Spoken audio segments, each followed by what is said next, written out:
warahmatullahi wabarakatuh.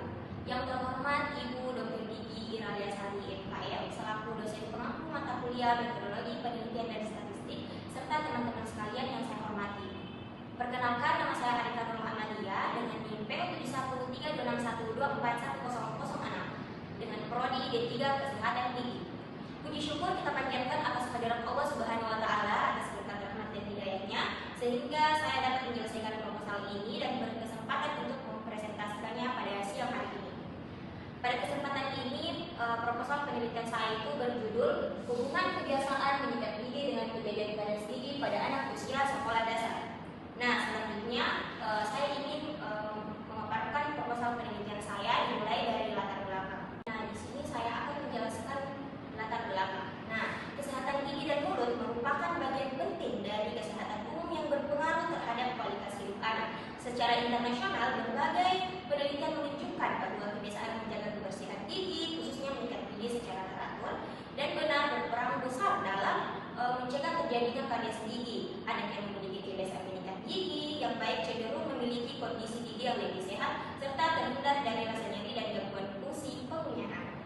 Nah, selanjutnya ada rumusan masalah. Nah, rumusan masalahnya itu apakah terdapat hubungan antara kebiasaan menyikat gigi dengan kejadian garis gigi pada anak usia sekolah dasar? Selanjutnya yaitu tujuan penelitian. Nah, tujuan penelitian ini terbagi atas dua poin. Yang pertama yaitu tujuan umum. Nah, tujuan umum ini mengetahui hubungan antara kebiasaan menyikat gigi dengan kejadian garis gigi pada anak usia sekolah dasar. Dan yang kedua adalah tujuan khusus. Nah, yang pertama itu adalah mengetahui kebiasaan menyikat gigi pada anak usia sekolah dasar, dan yang kedua adalah mengetahui kejadian garis gigi pada anak usia sekolah dasar, dan yang ketiga adalah menganalisis hubungan antara kebiasaan menyikat gigi dengan kejadian garis gigi pada anak usia sekolah dasar. Selanjutnya yaitu manfaat penelitian. Nah, manfaat penelitian ini lagi terbagi atas dua poin. Yang pertama yaitu manfaat teoritis. Nah, penelitian ini diharapkan dapat menambah wawasan dan memperkaya kajian ilmu pengetahuan di bidang kesehatan gigi dan mulut.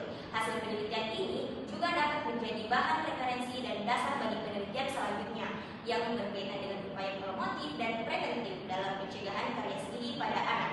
Dan yang kedua adalah manfaat praktis. Dan manfaat praktis ini terbagi atas 4 poin lagi teman-teman, yaitu bagian tenaga kesehatan, dan yang kedua adalah bagian sekolah dasar, dan yang ketiga adalah bagi orang tua, dan yang terakhir adalah bagi peneliti selanjutnya. Nah, selanjutnya yaitu tinjauan pustaka. Nah, kesehatan gigi dan mulut merupakan suatu masalah kesehatan gigi yang penting dan memerlukan penanganan secara komprehensif karena masalah gigi berdimensi luas serta mempunyai dampak luas yang meliputi faktor fisik, mental maupun sosial bagi individu yang menderita penyakit gigi. Gigi merupakan bagian dari alat pengunyahan pada sistem pencernaan dalam tubuh manusia. Masalah utama kesehatan gigi dan mulut yang paling banyak dijumpai di Indonesia pada anak adalah karies gigi. Dan upaya pencegahan kesehatan gigi dan mulut sebaiknya dilakukan sejak dini. Sejak usia dini, usia sekolah dasar merupakan saat yang ideal untuk melatih kemampuan motorik seorang anak, termasuk diantaranya menyikat gigi. Kemampuan menyikat gigi secara baik dan benar merupakan faktor cukup penting untuk pemeliharaan kesehatan gigi dan mulut. Nah, selanjutnya yaitu kerangka konsep. Nah, kerangka konsep itu terbagi atas 3 poin. Yang pertama, tingkat pengetahuan orang tua, kebiasaan menyikat gigi, dan kejadian karies gigi.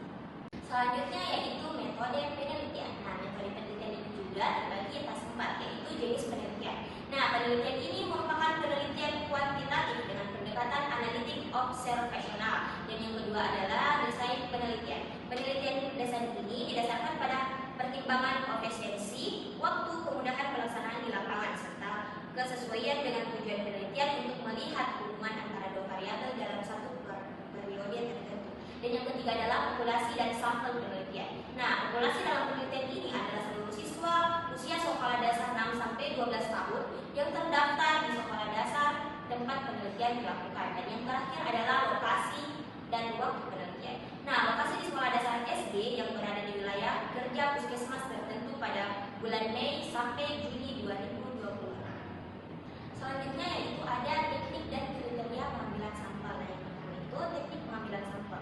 Nah, teknik sampling yang digunakan adalah simple random sampling, yaitu setiap anggota populasi memiliki kesempatan yang sama untuk dipilih sebagai sampel. Apabila kondisi tidak memungkinkan dapat digunakan morphosynthesis sampling, yaitu pemilihan sampel berdasarkan kriteria tertentu. Dan selanjutnya itu kriteria sampling. Nah, yang pertama itu ada siswa usia 6 sampai 12 tahun. Yang kedua adalah bersedia menjadi responden, dan yang ketiga adalah menjadi mendapat izin dari orang tua atau wali. Yang terakhir adalah hadir saat penelitian berlangsung. Selanjutnya yaitu etika penelitian. Nah, penelitian ini dilaksanakan dengan memperhatikan prinsip etika penelitian untuk melindungi hak dan kenyamanan responden. Sebelumnya, penelitian responden dan orang tua wali diberikan penjelasan mengenai tujuan dan prosedur penelitian serta diminta persetujuan secara sukarela atau informed consent. Data yang diperoleh dijaga kerahasiaannya atau confidentiality dan identitas respon dan tidak dicantumkan dalam laporan atau anonymity. Selanjutnya yaitu variabel penelitian. Yang pertama itu variabel independen, yaitu variabel bebas, dan yang kedua adalah variabel dependen atau variabel terikat, dan yang terakhir adalah variabel terganggu atau opsional. Dan selanjutnya adalah instrumen penelitian. Nah, pertama itu ada opsional, dan yang kedua adalah lembaga pemeriksaan KIS, dan yang ketiga adalah alat pemeriksaan. Contohnya itu ada kaca mulut, sonde, sarung tangan, dan masker. Selanjutnya pemaparan terakhir yaitu alur penelitian. Alur penelitian ini ada 7 poin, dan yang pertama itu penyusunan proposal penelitian, dan yang kedua adalah pengurusan izin kepada pihak sekolah dan orang tua atau wali, dan yang ketiga adalah penyusunan kuesioner dan alat pemeriksaan di dan yang keempat adalah pengumpulan data melalui pembagian kuesioner kepada responden, yang kelima adalah pemeriksaan kondisi secara langsung, dan yang keenam adalah data yang telah diperoleh kemudian dilakukan proses editing atau coding dan entry, dan yang terakhir adalah penarikan kesimpulan dari penyusunan laporan penelitian secara sistematis sesuai dengan kaidah penulisan ilmiah. Dan itulah saja pemaparan proposal penelitian saya. Mohon maaf bila ada salah, dan saya akhiri. Wassalamualaikum.